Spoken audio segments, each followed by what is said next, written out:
Hello there and welcome. My name is Mal and this is another guide in my Master of Orion series. If you're completely new to Master of Orion and think a Cylon looks like this, or even this, no worries, I've got you covered. So sit back, relax, and let's jump in. So we'll be covering a variety of things in this basic guide, but essentially it's to get you up and running and take you through sort of your first 10 turns of gameplay. Now, I'm not going to go through every single empire in detail or every trade or any of those. I'll have specialized videos if you want really in-depth explanations of those mechanics, and that'll be linked in the description of this video. As far as the links at the bottom of your screen, if you want to go to any part of this video at any time, you can click that annotation. I'm sorry if you're on a mobile device, that won't work for you, but for people watching on other devices, you can click those to go to these various topics. All right, so let's jump in. All right, so we're presented with said empire selection screen. Now there are 10 empires by default. There's 11, which is the Terrans. If you pre-order the game or if you pick it up, I believe it's a DLC item at this point, so you can add that if you so desire. There's also a custom race, so you can build an empire from the ground up. It's pretty in-depth and it's quite flexible, so you can build the kind of, sci-fi empire from your favorite book or movie or what have you. You can probably pull it off here.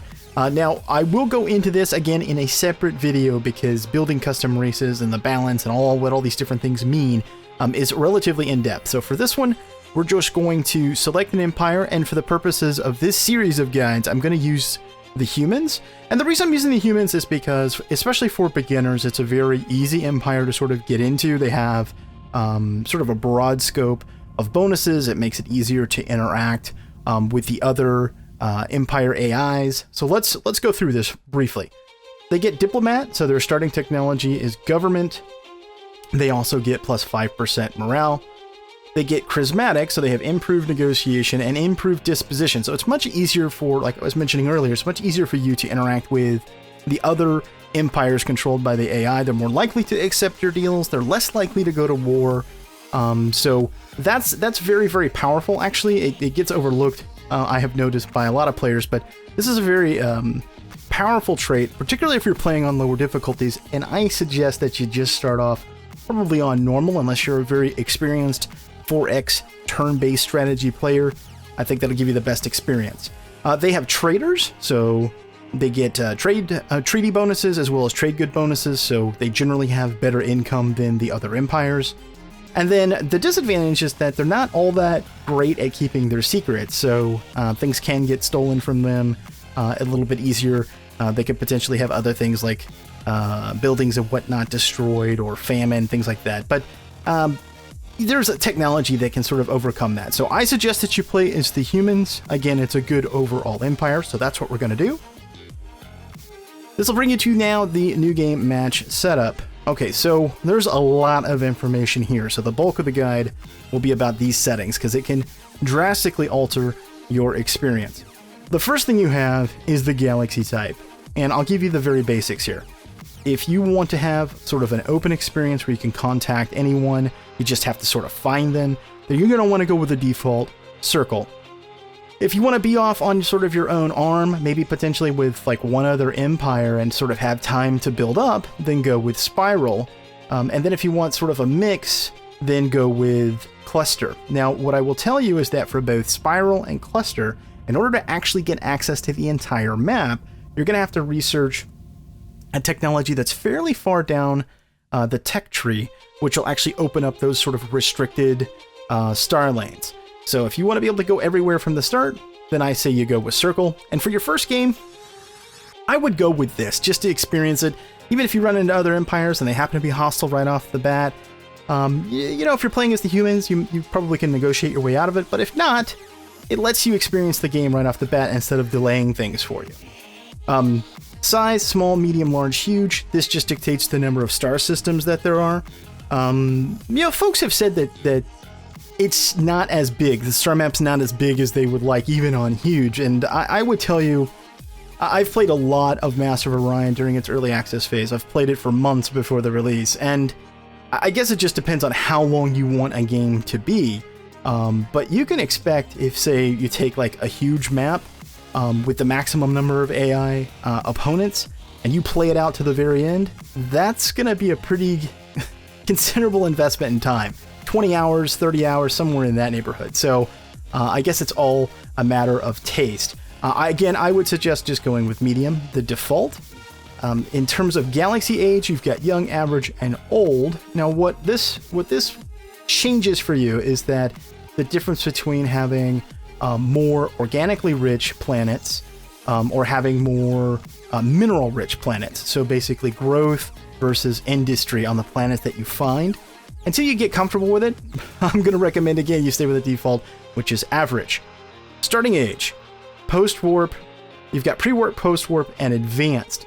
Pre-warp means that you start with essentially no technology at all, and you're going to have to research even the most basic tech. You also won't start with any ships. Post-warp means that you're going to have some basic tech, plus the ones that you get from your empire, and that's an important distinction, because if you take pre-warp, you're not even going to get those. You get nothing. So it's important to take post-warp or advanced if you're choosing an empire that's going to start with technology. Like the humans here, they have they start with government technology as part of diplomat. So you would probably want to go with post-warp. You also get a scout ship, a frigate, and your first colony ship. If you go with advanced, then you get like a small fleet and multiple colonies. This is essentially advanced is essentially if you just want to jumpstart a game. On higher difficulties, I never recommend advanced, but you certainly could for your starting experience, sure. Let's see, difficulty level, you've got very easy, normal, hard, very hard, and extreme. I suggest if it's your first game, just go with normal or even easy. I mean, it's your game, right? Do what you want to do, but I wouldn't go past that if it's your first game. If you're super experienced or you've got experience from the previous iterations of the game, particularly Master of Orion II, you're probably going to feel pretty much at home. Then if you want to step it up to hard, you probably would be fine. Okay, now, game pace. You can choose Lightning Quick, Classic, Heroic, Colossal. I don't ever use this. This was added, I think, in like Phase 5 of the Early Access, and it's fine. I like to have more control over my game. So by all means, you can click one of these, but all it's really doing is changing the custom settings, which if you change this to Show Advanced, you'll see down here. You've got random events, pirates, monsters, allow racial traits, balanced starting conditions, and then underneath that, timeline, research speed, production, and population. What I like to do, and this is just my preference, is I disable the timeline, which is essentially like an autosave that lets you skip back. I live with the consequences of my choices. You do whatever you want. You can change it to every turn, every 5, what have you. And then in terms of the actual game pace settings, I like to go with slow research, and I like to go with fast production speed and fast population growth. And what this allows you to do is, for those of you that are familiar with the Civ series of games, this would sort of like be an age. It would be like, going from, medieval to Renaissance or what have you. If you take slow research speed, but you've got fast production and fast growth, then what you're going to have is more time with the technologies that you've researched. In other words, you're going to have somewhat primitive weapons in combat for a while. And for me, that's enjoyable. Now, if you want to change that, by all means that you can. And these are pretty explanatory on how to set up. I'm just giving you a suggestion of what I think would be a good experience. Okay, now, in terms of AI opponents, maximum you can have is 5 on an average, on a medium map. In terms of opponents, you can leave them random or you can set them up. I'm going to go ahead and choose them. I'm going to take the Bolrathi, I'm going to take the Cylons, the Alkari, the Silicoid, and the Terrans, just to sort of mix it up a little bit. Okay, custom, we can change our Big Bang seed. You can randomize this or just put one in, 1500 as an example. Now, what's cool about this is that you can come back to it. So if you're familiar with the galaxy, you've played on it a few times, you can just put this in every time and you're going to get the same layout, which is kind of fun. Okay, in terms of random settings here under advanced, random events is going to be things like a geological event on a planet, or perhaps a breakthrough in research, or it could be something detrimental, like stars going to go supernova. But it does have some real game impact, so think about whether or not that's something you want to do. Pirates, To me, maybe it's different in the retail release. I haven't gotten to play it much yet. But pirates to me are just an annoyance. If you want to play with them, by all means, go ahead. But they're essentially an independent empire, for lack of a better way to name them. They harass shipping lanes. They'll attack your colonies, potentially destroy your ships. But the bigger thing is that the AI never handled pirates very well. So they would sort of get overwhelmed with them. And to me, just imbalance the game. So I never play with them. I don't suggest playing with them, but again, it's your game. You play however you want. Now, monsters are kind of cool. This is like a space dragon or amoeba or what have you. They generally guard better quality systems. And they're just kind of a fun little element. You have to build up a fleet that's decent size before you can take them out. I usually leave those on. Allow racial traits. Yep, absolutely leave that on. Otherwise, what's the point, right, of having each empire be unique? Balanced starting conditions. This is so that you can ensure that everyone is going to get roughly the same kind of a start, that it's going to be fair. You can turn it off. I've never gotten a better start than the other AIs by turning it off, but who knows, maybe you'll be luckier than I. Okay, then we got victory types at the bottom. I told you there was a lot for this. So you've got score overall, and you can set how many turns you want that to be.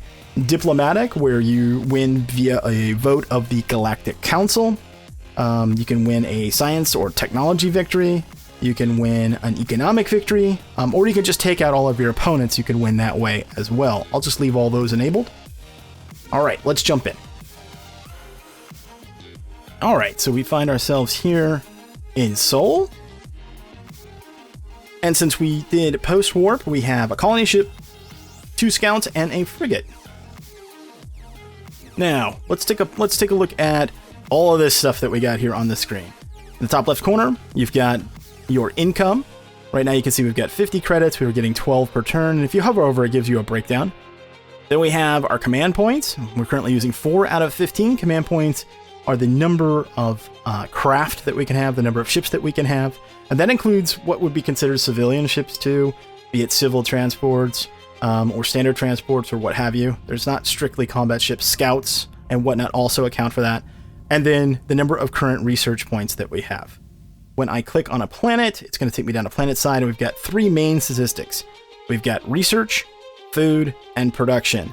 So finding new technology, growing ourselves. Food, it grows the colony that it's on. And then production is how many points per turn you're producing in terms of industry. So let's take a look at that real quick. We'll click this to show your expanded queues. You can queue up multiple things. Now, we started with government tech, and we have research labs. But I don't recommend this being the first thing that you build. And it'll change depending on the empire that you choose, what you have right out of the gate. I always go for a colony ship right away. Some people like to build a scout, so you have an extra one, but I think the 2 that you start with is sufficient. So we'll go with a colony ship. And I can't move anyone out of food right now because then I'll lose growth. You can see here I'll get on my next population in 19 turns based on the current food that we have. This can be amplified by all kinds of research from biospheres to hydroponic farms to soil enrichment. There's all kinds of things that can affect this. We'll get into that more in future videos, but these are your 3 basic statistics. And then these other information for the planet. You've got the total number of population, 6 out of 13, its current credits, its defense value, should it have ground combat if someone tries to invade, its security level. Now you can see here we're security level 1, and at the bottom it says race security minus 20, and because it's a capital, we have plus 30%. So we essentially have 10% security on our home world right now. So if someone wants to do some espionage against us, probably going to have a decent chance. So just something to bear in mind. Security levels do range from level 1 to 5. It's affected by your empire and all kinds of different things like the types of technology and buildings that you have on a particular world or in a system. And here's our current morale. Now, morale is primarily affected by not only buildings, but also taxes. As you can see here, we're getting a minus 30% for our current taxes, which we're going to raise, by the way. And then our current pollution level. Now, this is an important deal, folks. If your pollution level gets up to 100% on a planet, then the biome, the class of planet, which we'll get into in just a second, can be reduced, and you can lose population, and you can lose important slots on a planet. So what do I mean by that? Well, actually, how do you fight this? There's buildings that you can put in, and then you can also You can also do pollution. You can also do pollution cleanup. So there's an option, like right here, you can see trade goods. There'll be an option to actually do pollution cleanup once we have it, that you can put in your queue, and your production will go towards reducing pollution, ironically, until it gets down to a reasonable level that you can go back to building again. All right, so I talked about biomes. You can see that over here that we have a medium-sized planet. It's a Terran biome, so it's got 4 dots. The best is a Gaia world, and the worst is like a toxic world. So again, the biome here, right here is with the rating. This is important for a couple things, but primarily it's about growth. So the size of the planet and the biome are going to affect the amount of population a planet can hold, and that's really, really important. The more population a planet has, the more it can do, obviously. Now, as biomes improve, it'll open up different slots. So like right here, you can see how we've got these green dots for food. We can add more people to this, but there's a grade one out right here. It says you need terraforming to unlock this cell. Well, we don't have that tech yet, but if we ever upgrade this planet to the Gaia world, then it would unlock some of this for us. Okay, let's see. I think that's the basics here for this. Up here, you're going to find your Empire overlay. So we're going to adjust our taxes from this screen. We're going to go up to 4 per turn, which is something I recommend that you do until you see this number change. This represents people that are striking. They're upset about taxes or what have you. And different buildings that you put on the planets can affect your morale. So you can maintain a higher than 3 BC per turn tax rate if you choose to for quite some time. Okay, here gives us all the information on the planet that we're currently looking at, what we're building and whatnot. We can add things to the queue right here if we want. Then we've got our research screen. Now, for the humans, you've got a lot of different choices.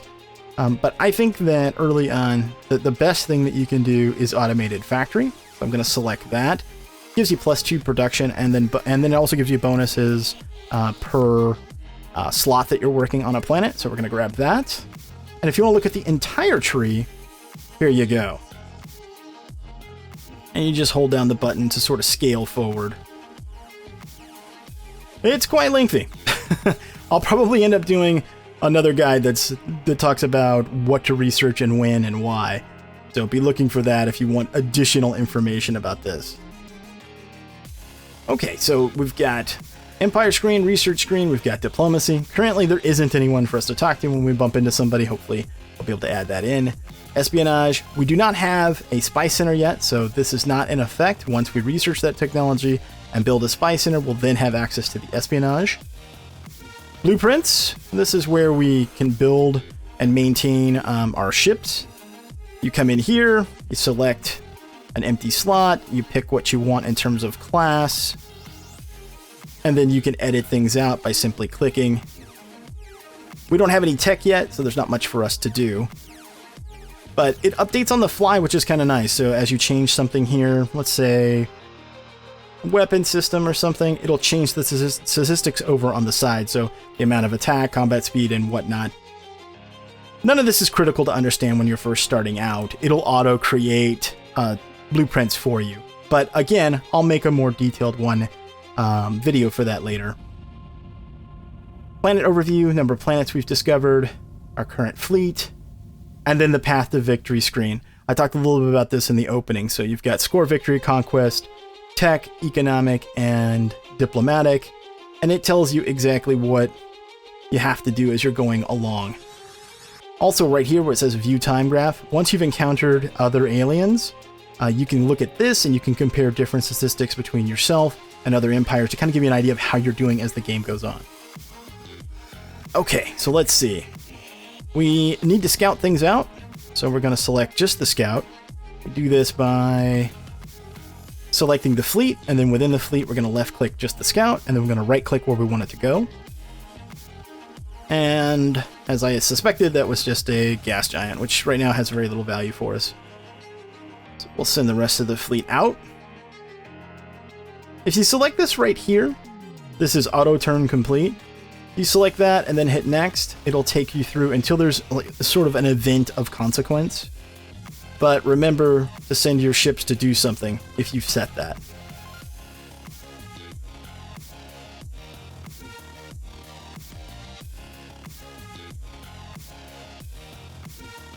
Okay, try to spread your fleet out. Don't send them all to the same place.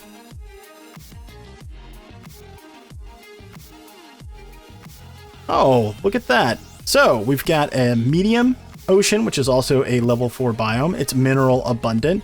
And again, these little dots right there indicate how good it is. So it's 2 up on the size, it's 4 up on the biome, it's 3 up on the minerals, it's got normal gravity, and then it has seagrass for additional food. That's a special. So that is an excellent first world for us to grab. So we're going to take our colony ship. You can see now that we've got this little colonize flag. We're going to hit that. And then it gives us this beautiful little colony ship landing cutscene. It's one of my favorite things in the game, actually. I think that they're just outstanding.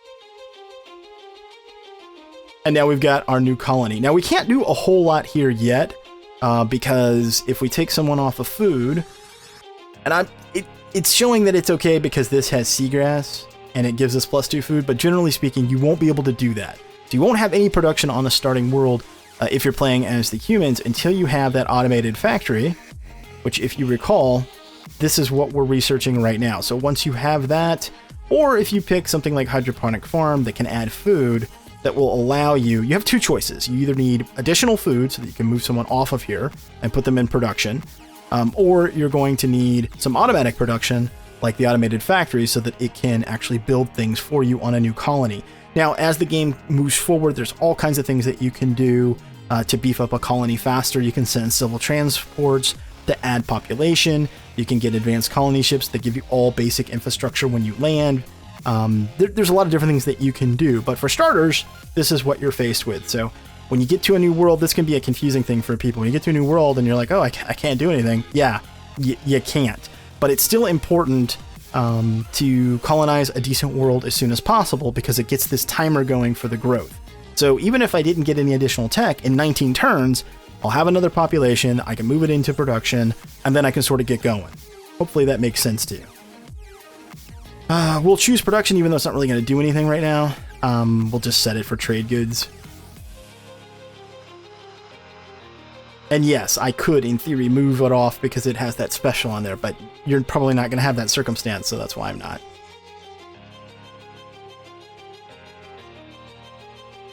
Okay, here's something else that you'll encounter primarily in the early game. You'll see these things right here, this like glowing green, well, it's an anomaly is what it's called. And you can send a ship out to get it. Most of the time, it just gives you a few credits. If you get really lucky, it'll give you things like technology, or even a free ship. But more often than not, it's a few credits. But hey, it's better than nothing. There we go, 53 credits. Certainly worth pushing out. Now, in this first 10 turns, this is what you're going to want to do. You're going to want to find, as quickly as possible, a decent new planet to colonize it, and then you're going to want to push out as much as possible with your other craft, your other ships, to explore. So this is the very, very early game, and you want to take advantage of it as much as possible. Now, sometimes it's worth it to skip, like not take a world like this.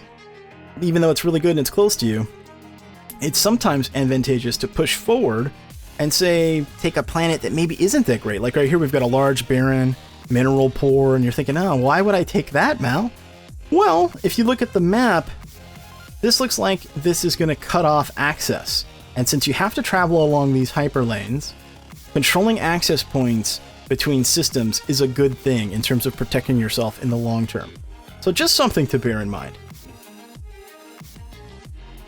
Okay, our research is complete, so we've got automated factory, and we also have a weapon upgrade, neutron blaster. We'll just tell it to upgrade all of our blueprints for us automatically at this point. And then we'll pick hydroponic farm as our next one. And then that first colony that we built, we'll go over here. And we're going to do automated factory. Now we should have enough money or close to it. Okay, we need 400.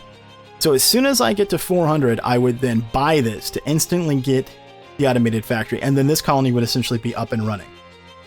Does that make sense? I hope it does. There's a lot to cover here. Anyway, I'm not going to cover any more in this first one because I don't want to overwhelm you. Again, there's going to be plenty of other guides in this series. You can find that There's a link in the description of this video that takes you to the playlist. I'm going to cover all kinds of things from how to select the best empire for you. I'll talk about custom races. I'm probably going to do one on combat and shipbuilding. I'm also going to do one about how to win on higher difficulty levels. So if that's something you're interested in, please check that out. I hope that you enjoyed this one and that it was beneficial for you, that you learned something, and that it helped you on your way to having a great experience in Master of Orion. I'd love to hear from you, so please toss a comment. If you've got questions, I'll be happy to answer those and give me feedback on the usefulness of this guide. Thanks so much for watching. Until next time, I'm Mal, and I'll see you later.